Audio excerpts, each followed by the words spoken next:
ഇന്ന് ഇഫ്താറുകൾ വലിയ പ്രശ്നമാണ്. സിനിമാ നടൻ വിജയ് ഒരു ഇഫ്താർ സംഘടിപ്പിക്കുന്നു. ആ ഇഫ്താറിലേക്ക് കടന്നു വരുമ്പോ അദ്ദേഹം വെള്ളമുണ്ട് ധരിക്കുന്നു, ഉടുപ്പ് ധരിക്കുന്നു, തൊപ്പി ധരിക്കുന്നു, ഇഫ്താറിൽ പങ്കെടുക്കുന്നു, അന്ന് നമസ്കരിക്കുന്നു. നമസ്കാരം എന്താണെന്ന് പോലും ആ സാധുവായ മനുഷ്യനറിയില്ല. ആ മനുഷ്യനറിയില്ല. ആ വീഡിയോ നമ്മളൊക്കെ കണ്ടവരാണ്. അതിനെതിരെ വലിയ പ്രക്ഷോഭങ്ങളാണ്. അദ്ദേഹം മുസ്ലിം ആയിരിക്കുന്നു, അദ്ദേഹം ഇസ്ലാം മതമായി ചേർന്നിരിക്കുന്നു, അദ്ദേഹം തീവ്രവാദത്തിലേക്ക് ചേർന്നിരിക്കുന്നു എന്നും പറഞ്ഞുകൊണ്ട് അഭിനവ കാലഘട്ടത്തിന്റെ സോഷ്യൽ മീഡിയകളിൽ നിസ്സാരമായി കാണാവുന്ന പ്രശ്നങ്ങളെ തമിഴ്നാട്ടിനെ സംബന്ധിച്ചിടത്തോളം വലിയ വലിയ രാഷ്ട്രീയ ഭീമാചാര്യന്മാർക്ക് പോലും ചെയ്യാൻ കഴിയാത്ത ചില ബുദ്ധികളൊക്കെ വിജയ് തന്റെ പാർട്ടിക്ക് വേണ്ടി ചെയ്തു കൂട്ടുന്ന കാര്യങ്ങൾപ്പെട്ടൊരു കാര്യമാണെന്ന് മാത്രം കണ്ടാൽ മതി. തലയിൽ അരിഭക്ഷണം കഴിക്കുന്നവർക്ക് ഇത് ചിന്തിക്കാവുന്ന കാര്യമുള്ളൂ. തലയിൽ ചാണകം നിറച്ചവർക്ക് അത് മനസ്സിലാവൂല. അദ്ദേഹം എല്ലാ വർഷവും ഇഫ്താർ സംഘടിപ്പിക്കാറുണ്ട്. അതോടൊപ്പം ഇപ്രാവശ്യം സംഘടിപ്പിച്ചു. അതിങ്ങനെ വലിയൊരു ക്യാമ്പയിനായി അദ്ദേഹത്തെ ആക്രമിക്കുകയും ഇസ്ലാമിന്റെ മതത്തിലേക്ക് ചേർത്ത് പിടിക്കുകയും മതവിശ്വാസത്തിലെ വൈകല്യപ്പെടുത്തുകയും മതത്തിലേക്ക് ചേർത്ത് പിടിക്കേണ്ട ആവശ്യം എന്താണ്? എത്രയോ രാഷ്ട്രീയക്കാർ, എത്രയോ സംഘടനകൾ പങ്കെടുക്കുന്നു. മന്ത്രിമാർ, മുസ്ലിം മന്ത്രിമാർ ദേവാലയങ്ങൾ, ഹൈന്ദവ ദേവാലയങ്ങളിൽ ഉത്സവങ്ങൾക്ക് അല്ലെങ്കിൽ അതുപോലെ പരിപാടികൾ പങ്കെടുക്കാൻ പോകാറുണ്ട്. എന്തേ? അവർ ഹിന്ദു ആയതുകൊണ്ടാണോ? നമ്മൾ ചിന്തിക്കാത്ത എന്താ? അങ്ങനെ ഒരു വേഷം കൊണ്ട് ഒരാളെ മുസ്ലിം ആകുമെങ്കിൽ, ഒരു വർത്തമാനം കൊണ്ട് മുസ്ലിം ആകുമെങ്കിൽ യേശുദാസും മാർക്കോസും ഒക്കെ എന്നേ മുസ്ലിം ആയേനെ ഇല്ലേ? പള്ളിയിലെ ഇമാമ ഓതുന്നതിനേക്കാൾ തജ്വീദ് അനുസരിച്ച് കൃത്യമായിട്ടാണ് മാർക്കോസ് പാടിയത്. ഏതാ?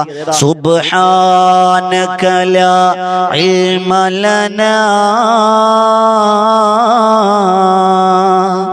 ഇല്ലാ മാ അല്ലംതനാ ഇന്നക അൻതൽ അലീമുൽ ഹകീം. ഇത് പാടിയ മാർക്കോസ് മുസ്ലിം ആകണ്ടേ? യേശുദാസ് എത്രയോ മാപ്പിളപ്പാട്ട് പാടി മുസ്ലിം ആകണ്ടേ? അള്ളാന്ന് എത്രയോ വട്ടം വിളിക്കുന്നു, മുസ്ലിം ആകണ്ടേ? ഒരു വർത്തമാനം കൊണ്ട് മുസ്ലിം ആകുമെങ്കിൽ യേശുദാസും മാർക്കോസ് ഒക്കെ മുസ്ലിമാണ്. അല്ല, കൽബിൽ തട്ടുമ്പോഴാണ് അത് ഈമാനാവുക. ഇതൊക്കെ മനസ്സിലാക്കാൻ തലയിൽ ചാണകം നിറഞ്ഞു പോയ ആളുകൾക്ക് എന്ത് മതം, എന്ത് ദീൻ, എന്ത് രാഷ്ട്രീയം, ഇതൊക്കെ ഒരു പകപോക്കലായി മാറിക്കൊണ്ടിരിക്കുകയാണ്, വലിയ വിവാദമായിക്കൊണ്ടിരിക്കുകയാണ്. ചിന്തിക്കണം. വലിയ സോഷ്യൽ മീഡിയയിൽ വലിയ വിവാദമാണ്. സിനിമാ നടൻ വിജയ് നിസ്കരിക്കുന്നു, സിനിമാ നടൻ വിജയ് ഇഫ്താർ സംഘടിപ്പിക്കുന്നു. തമിഴ്നാട്ടിലെ മിക്ക സിനിമാ നടന്മാർ എത്രയോ ഇഫ്താറുകൾ സംഘടിപ്പിക്കുന്നുണ്ട്. എന്തേ പ്രശ്നം? അതൊന്നും പ്രശ്നമില്ല. നിസ്കരിച്ചതാണ് പ്രശ്നം. അത് ചില ആളുകൾക്ക് വിളറി പിടിപ്പിച്ചിരിക്കുകയാണ്. എന്റെ പ്രിയമുള്ള സഹോദരങ്ങളെ, അത് പരിശുദ്ധമായ മതം ചേർത്തു പിടിക്കലാണ്. ദീൻ പറയുന്നത് അങ്ങനെയാണ്. നിന്റെ അയൽവാസികൾ ഹൈന്ദവനായാലും ക്രൈസ്തവനായാലും പാഴ്സിയായാലും ജൈനനായാലും ബുദ്ധനായാലും അവനോട് മാന്യമായി പെരുമാറുന്നവനാകണം വിശ്വാസി എന്ന പരിശുദ്ധമായ ദീൻ. അതുകൊണ്ടാണ് നബിതങ്ങൾ പറഞ്ഞത്, ലാ യുഅ്മിനു ഹത്താ, അല്ലാഹുവിന്റെ റസൂൽ പറഞ്ഞു, ലാ യുഅ്മിനു ഹത്താ യുഹിബ്ബു ലി അഖീഹി മാ യുഹിബ്ബു ലി നഫ്സിഹി. നിനക്ക് വേണ്ടി ഇഷ്ടപ്പെടുന്ന കാര്യങ്ങൾ നിന്റെ സഹോദരന് വേണ്ടി ഇഷ്ടപ്പെടാത്തിടത്തോളം കാലം വിശ്വാസിയല്ല. സ്വർഗം കിട്ടൂല എന്നല്ല, വിശ്വാസിയല്ല. നമ്മൾ ചിന്തിക്കേണ്ട കാര്യമാണ്.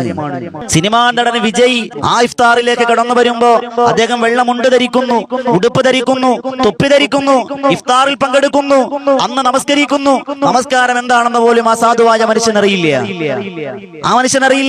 ആ വീഡിയോ നമ്മളൊക്കെ കണ്ടവരാണ്. ഇമാമ നമസ്കരിക്കുന്നു, കൂടെയുള്ളവർ കൈകെട്ടും, അദ്ദേഹം കൈകെട്ടുന്നു. എവിടെയാണ് കൈവെക്കേണ്ടതെന്നോ എങ്ങനെയാണ് കെട്ടേണ്ട സാധുവിന് അറിയില്ല.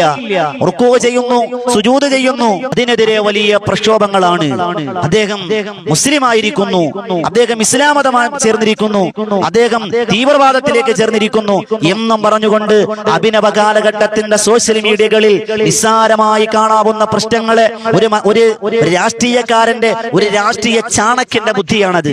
തമിഴ്നാട്ടിനെ സംബന്ധിച്ചിടത്തോളം വലിയ വലിയ രാഷ്ട്രീയ ഭീമാചാര്യന്മാർക്ക് പോലും ചെയ്യാൻ കഴിയാത്ത ചില ബുദ്ധികളൊക്കെ വിജയ് തന്റെ പാർട്ടിക്ക് വേണ്ടി ചെയ്തു കൂട്ടുന്ന കാര്യങ്ങൾപ്പെട്ടൊരു കാര്യമാണെന്ന് മാത്രം കണ്ടാൽ മതി.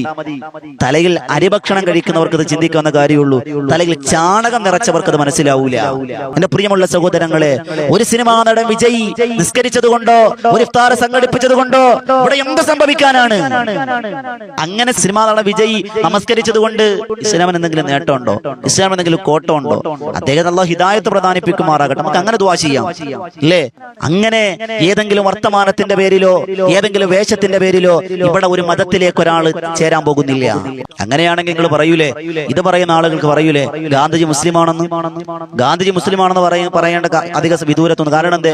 ഗാന്ധിജി ധരിക്കുന്ന ഇഹ്റാമിന്റെ വസ്ത്രമാണ്. മഹാത്മാഗാന്ധിജി ഒരു മുണ്ടുടുക്കും, ഒരു മുണ്ട് തോളിൽ കൂടെ ഇടും. അത് മുസ്ലിമീങ്ങൾ ഉംറയ്ക്ക് പോകുമ്പോൾ ചെയ്യുന്ന വസ്ത്രമാണ്. അതുകൊണ്ട് ഗാന്ധിജി മുസ്ലിം ആയിരുന്നു എന്ന് പറയാൻ മടി കാണിക്കാത്ത വിവരമില്ലാത്ത ആളുകളുടെ കാലത്ത് ജീവിക്കുന്ന നമുക്ക് ഇതൊക്കെ എന്ത് ചർച്ചയാണ്? എന്റെ പ്രിയമുള്ള സഹോദരങ്ങളെ, ചിന്തിക്ക്.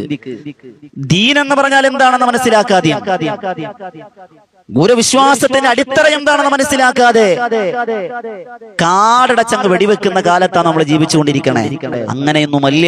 അതൊന്നും നമുക്കതിൽ നമ്മൾ വ്യാകുലപ്പെടുത്തുന്ന ആകുലതപ്പെടുത്തുന്ന ഒന്നും തന്നെ അതിലില്ല.